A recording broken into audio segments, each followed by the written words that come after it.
Wanted to do a scene breakdown of this particular scene. I haven't finished the movie yet, and I think that kind of lends to this breakdown, because the fight scene at the end isn't very good, but what leads up to it is pretty well written, I must say.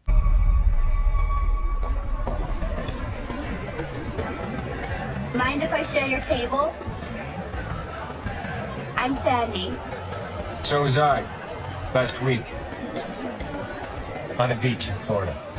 I think what's good about this scene is you can immediately tell that Jack here is uninterested in this person completely, and romantically included. He's not being receptive to her at all. He is making a dad joke, which is going to be a pretty big turnoff for most people. It wasn't funny, and it was used to confuse her, which was probably his intention to reveal more traits about her, since he thinks that she's probably a decoy. What's your name? Jimmy Reese. You don't look like a Jimmy. What do I look like? I don't know, but not a Jimmy. This dialogue is good because it shows how impatient and templated her dialogue is supposed to be towards him to extract information and to make the mark visible. And, obviously he's aware of this. He knows from the start that she's not truly interested in him. It is simply a decoy, and he gives her an alias, and she immediately accuses him of that not being his real name, which it isn't. So he asked, okay, what do I look like? Which is a cheeky remark, because he's basically saying, you know who I am, so what's my name? And then she plays dumb and states that she doesn't know, but he doesn't look like a Jimmy. So it's also kind of a cheeky remark back, with her acknowledging the fact that, yeah, that's not your name, bro. So you're new in town? Usually. Pretty revealing behavior from Jack. You can see him scanning the room the entire time that he's being spoken to, basically showing a disinterest while also being engaged with the conversation. His responses are kind of apathetic or indifferent, and almost robotic. He's trying to keep her distracted and string along excuses, essentially, while also surveying the area and making sure that no ill will is going to come his way, or just observing it in general. And she asks where he's from, trying to extract more information out of him, and he says that he's new usually, which is kind of an abstract, fun way to respond to a person who the government can't even track. It's kind of loud in here. Do you want to maybe go someplace quieter? I have a car. You old enough to drive? I'm old enough to do a lot of things. Obviously, her intention is to get him out of the bar and somewhere more secluded. She offers a car, which, is suggesting sex. However, that's obviously not what's going to happen. He knows this, and, he deflects it by asking, are you old enough to drive?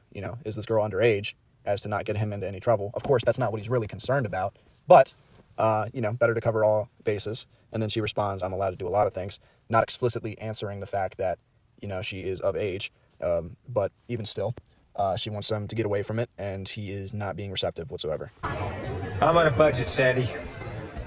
What? I can't afford you. I'm not a hooker.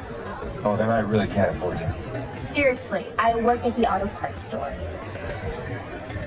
What I mean is the cheapest woman tends to be the one you pay for. So initially his remark at the end kind of flew over my head. I thought that he was just dropping some sort of wisdom on her, or some sort of passive-aggressive remark, But in fact, what it is him saying, hey, the cheapest woman is the type of woman that you pay for. Basically, he's saying, I know that somebody paid you to talk to me and extract information out of me, or to get me in trouble, which is, I think, pretty cleverly written. But, he calls her a hooker and whatnot, and, no woman is going to enjoy being compared to a hooker. So this is just basically getting her the fuck out of his face. And, she's confused by that at first, and then once she realized that he knows that she's been paid for, then she gets up and she starts the confrontation. I am not a hooker. Well, a hooker get the joke. What's this? He called me a whore. Is that true? Nobody said whore. She inferred hooker. I meant slut. Hey, that's our sister. She a good kisser? Hey, outside. So now the detective dialogue is kind of stopped, and what has now ensued is like this banter, essentially him having a little bit of fun with these guys, because there's 5 dudes right there, and they're all claiming that that's their sister, and, obviously that's not the case, and you don't just have 5 dudes like that sit around while your sister is going to go flirt with some 40-year-old man. So obviously this has been a setup, and he's just kind of having fun with it and whatnot. And he poking fun at the decoys with him saying, is she a good kisser? And that obviously leaves the dude confused because he's not expecting him to say something like that. Pay your check first. I'll pay later. You won't be able to. You think? All the time. You should try it. It's a great joke, but I'm gonna beat your ass. Do you want to do that here or outside?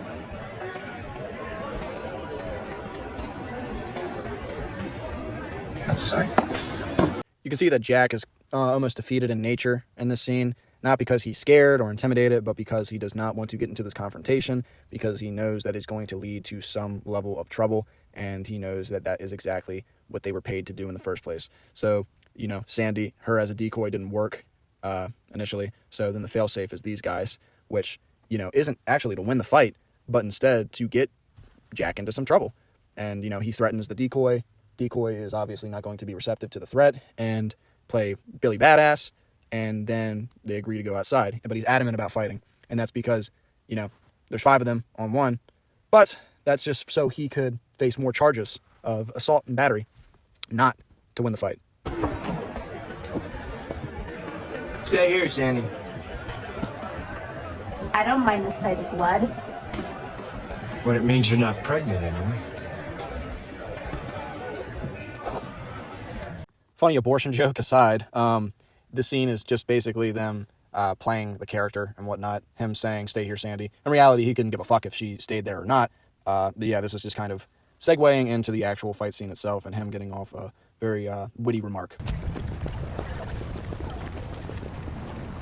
The only notable thing about this long-ass walkout sequence is that Jack puts his jacket on a newspaper stand, I think it is, showing that he will be back for it promptly. You still think you're funny now, creep? Shut your mouth, Sandy. No one is talking to you. Okay.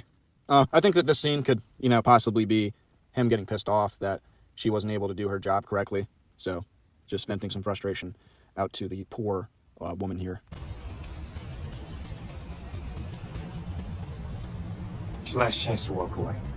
Jack is extending this offer for himself because he doesn't want to get in trouble. He really doesn't give a fuck about the well-being of this guy. Are you kidding? It's 5 against 1. It's 3 against 1. And this is where, the cheesy dialogue begins with the, yeah, this is how it always happens. And I mean, this is used to display that this guy is obviously experienced and seasoned. He knows how this shit goes.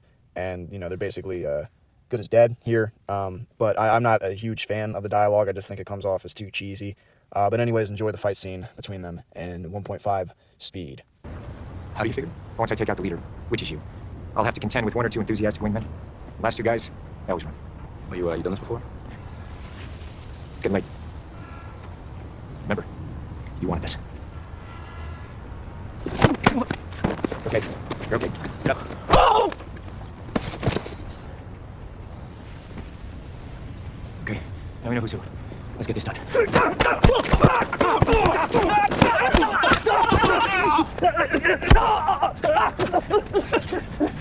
Really?